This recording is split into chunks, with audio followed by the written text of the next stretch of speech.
Is Assalamu alaikum. Welcome back. You are listening to the Muslimah Corner show on Assalam Media. It is 11:36. Thank you for joining us. The focus of Women's Month 2020 is gender equality under the theme Generation Equality, realizing women's rights for an equal future. Over a third of South African women feel that their gender and parental responsibilities are holding them back from advancing in their careers. 9 August 2020 marks National Women's Day, and we still have issues such as gender based violence, parenting, sexual harassment in the workplace to deal with, on top of inequality.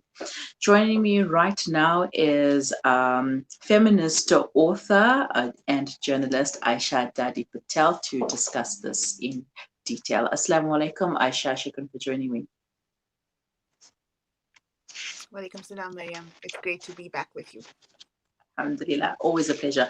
All right, so let's start off with this gender equality. Is gender equality a reality? Is it becoming a reality, or is it just a dream that we have to keep on working hard to ensure that it becomes a reality? I think gender equality is something that is certainly a very far off pipe dream for societies across the world. I don't think there is any society in which there is fully equitable division of everything amongst genders. And I think if we look at our context specifically, so whether that means we're talking about our South African community, whether that means we're talking about our South African Muslim community, I think certainly we have a long way to go before we can really say that we are at a place that is truly equal or equitable for everyone, and it's most especially for women, Mm-hmm. because the system is very biased against women. It is set up in many ways to favor men, and that is why we still have very kind of um, entry level disagreements about things like wage gaps Mm-hmm. before we even scratch the surface of far deeper seated serious issues that affect our day-to-day lives. Mm-hmm. But why do you think this is the problem? I mean, it's not just a problem in South Africa. I mean, it's global. It's like a pandemic on its own. Women inequality is a problem. No, certainly, and I mean, in one of his addresses to us in light of the coronavirus situation a few weeks ago, the president himself even said that South Africa specifically is dealing with two different pandemics. Number one being the virus, but number two also being gender-based violence. And gender-based violence is a massive part of or a massive symptom rather of the ways in which our system is fundamentally broken, of the Mm-hmm. ways in which we consistently realize that as women, we are most certainly seen as second grade citizens, globally, generally, and in our own country. And I think, if you really want to theorize this and look at what are the what are the tenets that underpin why this is the way that it is, it goes back to looking at how things came to be the way that they are generally. So we live Mm-hmm. in a world that is a patriarchal, capitalist world. We have these systems that have been set up that we all operate in and we all operate under. And these are systems that are designed to be in favor of some people, but also fundamentally disadvantage a large group of people. And I mean, that goes for women, that goes for people of color, that goes for um, people with disabilities. It goes for anyone who doesn't match a certain class or race or gender. You you find yourself at a disadvantage in this world. And so the levels of disadvantage that you then face depends on what you present as in the world. What color is your skin? What gender are you? What class background do you come from? What educational abilities do you have? And all of these things kind of, even though to a large extent you don't always have control over what they are, they work Mhm. against you. And unfortunately, that's the world that we live in. And so, in many Mhm. ways, this is a persistent, ongoing struggle. Yes, it is an ongoing struggle that we as women have to continue facing. But uh, um, something definitely needs to be done about this, and especially the work sector. I mean, in which sectors must gender power shift in order for us to see a change? I mean, we are seeing some women take on more masculine jobs, and but there's still a lot that needs to be done, because when we see that, we also see a lot more sexual harassment in the workplace, and with the harassment, it also comes down to women being made to feel inferior, and also the wages and pays, because of them being a female in a male dominated industry. They're looked down upon, they're told that this is not their job, they're not supposed to be doing that type of job, etc. So which sectors need to shift so that we can see a change? Mhm. I think, when we're talking about women in the workplace, we're talking about a very kind of specific context. And again, if we bring it back to our South African experience, we generally have very large male dominance in a lot of industries. And so it doesn't Mm-hmm. matter really what kind of industry you're in. A lot of the time, you'll be facing the same kinds of issues. So, like you mentioned, um, things like the wage gap, right? But also in your day-to-day treatment as an employee, you'll find marked differences. I mean, yesterday I saw a screenshot on Twitter of someone posting about how she was on a Zoom meeting, which is, how we all have work meetings these days. And Mm-hmm. she was wearing a top slightly low cut, and she said that a male person in this meeting as well took a screenshot of that and sent it to her on WhatsApp and said, "Don't you want to pull it a bit lower?" And Seriously. to a large extent, it's also something that a lot of people constantly deal with, that these kinds of Mm-hmm. microaggressions in these workspaces, which speak to the power dynamics at play. And I mean, it's day-to-day things. It's someone making a sexist comment and saying it's just a joke, Mm-hmm. why can't you take a joke?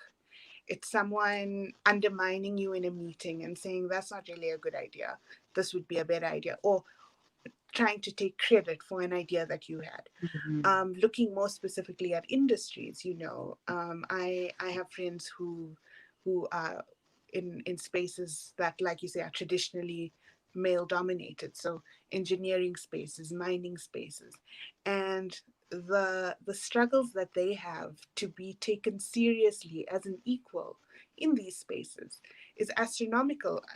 I know one person who actually left the industry, and this is someone who's very skilled, who's very passionate about the work that she studied really hard to do, but she wasn't being respected, and ultimately she couldn't handle that Mm-hmm. anxiety that she had to take in with her every single day when she went to work. And these are kinds of the real life struggles that women have to suffer because of the sexism that is very real and that still kind of festers within the workplace.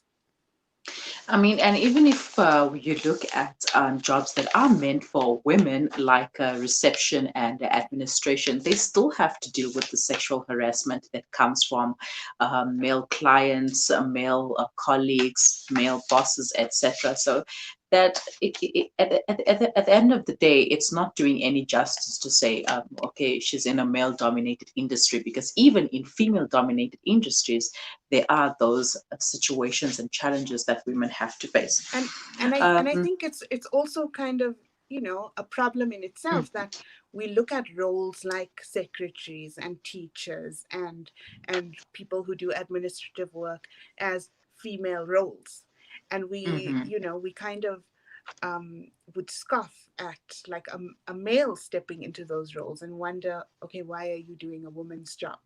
And why do we Exactly. view it as a woman's job? Because we view it as work that is inferior, work that is not as significant as um, being a professional or being within a more respected space, if I can put it that way. Mm-hmm.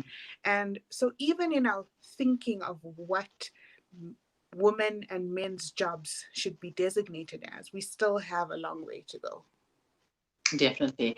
And it brings me to this thought where they say that a woman's place should be in the kitchen, cooking and cleaning and stuff, yet they still say that men are the best cooks. So, like, who's benefiting here?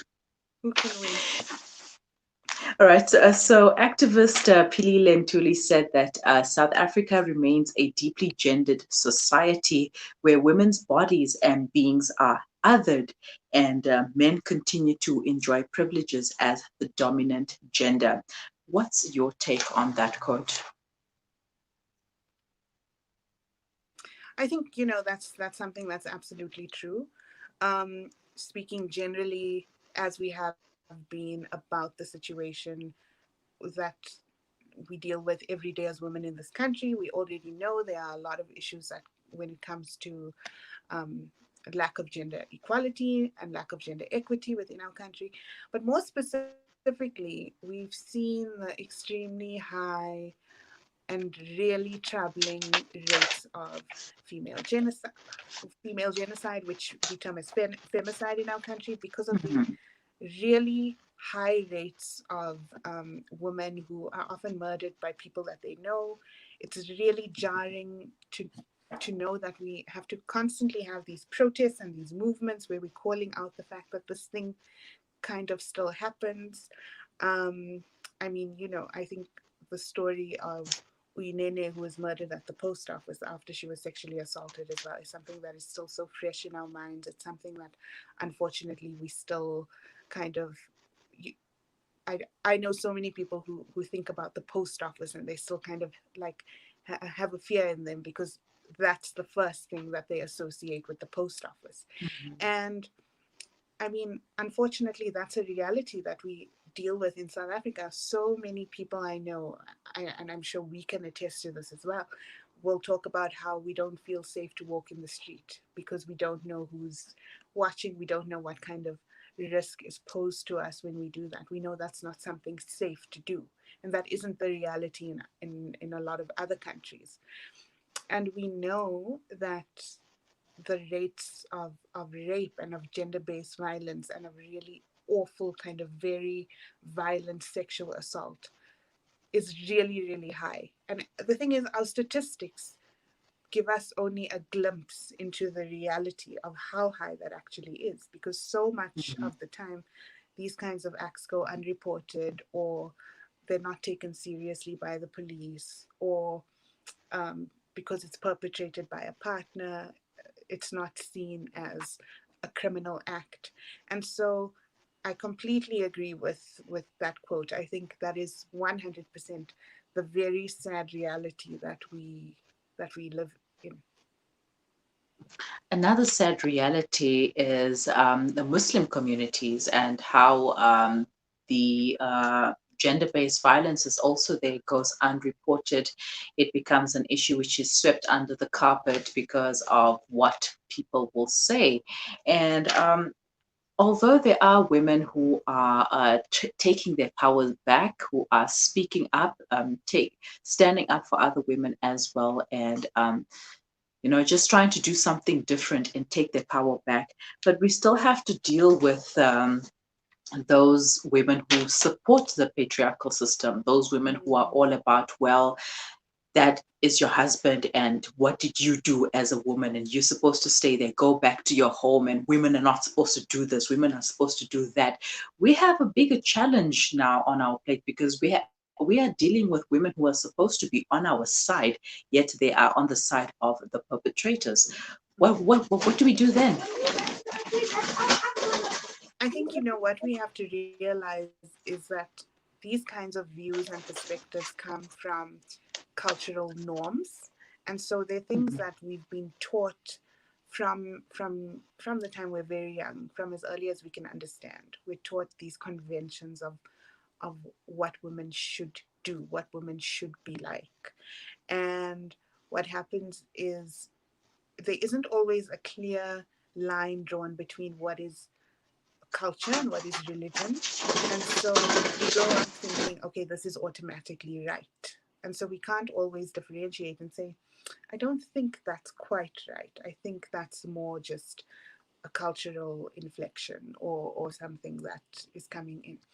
And so the the issue that kind of comes in when you have these women who are acting as gatekeepers of the patriarchy, and that's a very verbose kind of statement, which it doesn't really tell you much because it's using jargon, if I can put it that way. And but ultimately, what it is what you were referring to it as, which is it's basically women kind of defending the bad actions that men can sometimes undertake. And that all comes from the fact that a lot of the time, when you're questioning these things, you're questioning the fundamentals of what someone knows. You're questioning what someone has always been um, perceived to believe is correct and is the right way of going out and about and doing things. And so I think with any kind of threat to what you know, it always seems really wrong. Like that's your automatic gut reaction, that this is wrong or this is a threat to something that I know for a fact is right. When in reality, it's just pushing you to question to what extent is this actually right, if that makes sense. And so I think, we need to recognize that it is a process of unlearning. And so I guess we need to try and see whether there can be room to have more engagement, if there can be more room to kind of help people unlearn things. Because the thing is, life is a journey of learning and unlearning. And I think that we don't always um, place emphasis on the second part of that, the unlearning aspect. I think a lot of the time we think, okay, we just have to we learn things early in our lives, and those are the things we have to constantly stick to, as opposed to realizing that things can change, things are dynamic, ideas are dynamic, the world is changing, and there are many tenets within Islam that are universal and will never change. And we need to realize that we can constantly apply that within our lives. And one of those things is seeking knowledge, constantly seeking knowledge, and constantly trying to better ourselves, and constantly trying to develop our understandings of the world in which we live, and realizing that that is not a bad thing. Mhm. No, it's definitely not a bad thing. I mean, if you are learning for the benefit of yourself and your female children, your neighbors, it's going to benefit everybody. It's not just going to benefit yourself. And going back to Islam, although people may not realize this, but there were many feminists during the times of the Prophet and after that as well. So, what can we learn from these powerful women during who were there during the times of the prophets? I mean, there's so much that we can learn, but from what you know, please Mhm. give us some advice. I mean, I don't know how well placed I am to give advice, but I can certainly say that I think the word feminism itself gets a very bad rep just because of the fact that people don't realize that, again, it is not something that is static. It is something Mm-hmm. that has its own meaning for everyone who uses it. And the thing is, it's very kind of specific to you and what you believe in. It doesn't necessarily mean going out, burning your bra, and saying, I hate men. For me, feminism means reclaiming the rights that Islam has designated for Mm-hmm. me as a Muslim woman and for all Muslim women, and saying that we're not always accorded the the reality of these rights, because unfortunately sometimes the the essence of them has been truncated by men who have controlled the way that they want things to be perceived. And Mm-hmm. so I think I'm thinking of, there's a Zayn Bika nasheed called Zamiluni, where he sings about when the Prophet ﷺ gets the revelation, and he goes to Khadija radiallahu and asks her to comfort him. And there's a line in there where he says, "We look for stories of love in places dark and cold when we have a guiding light for the whole world to behold." And I think that that is actually something that is so powerful, because it reminds us that there are so many powerful stories of women from the Prophet's time and from times before us, where women were powerful and respected and treated with dignity, and were upheld as honorable beings, and were respected for the education that they had, were respected for what they could provide and add to society. And the Prophet ﷺ himself was a big upholder of everything that women brought to the table. He was a big supporter of women. He was very much against violence against women, or any kind of belittling of women. And there are so many stories of that, related to his wives, related to his daughters, related to his companions. There was nothing that the Prophet ﷺ wouldn't have done for his daughters or for his wives. Mm-hmm. Even if we look at the reasoning for why he took many women as wives when they were vulnerable. And I think there are many lessons that can be learned, even from the stories of other prophets. I mean, Eid al-Adha has just passed, and we know the story of Hajar and the sacrifices she made, and how much how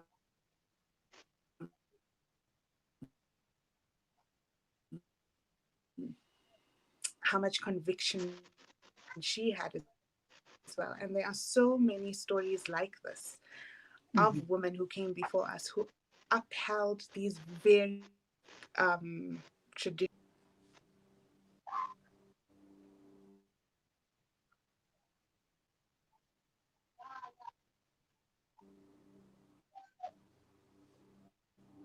Mm-hmm. And okay, Aisha, I'm losing you there. Oh, I don't know if I've lost you already. But also, the Prophet himself was a feminist. I mean, if people don't understand what feminism is, they will argue and say, no, the Prophet was not a feminist, but he supported women's rights. So he was a feminist. So we're going to leave that for another day. But for now, shukran so much for your time and for the lovely chat. And have a wonderful Women's Month.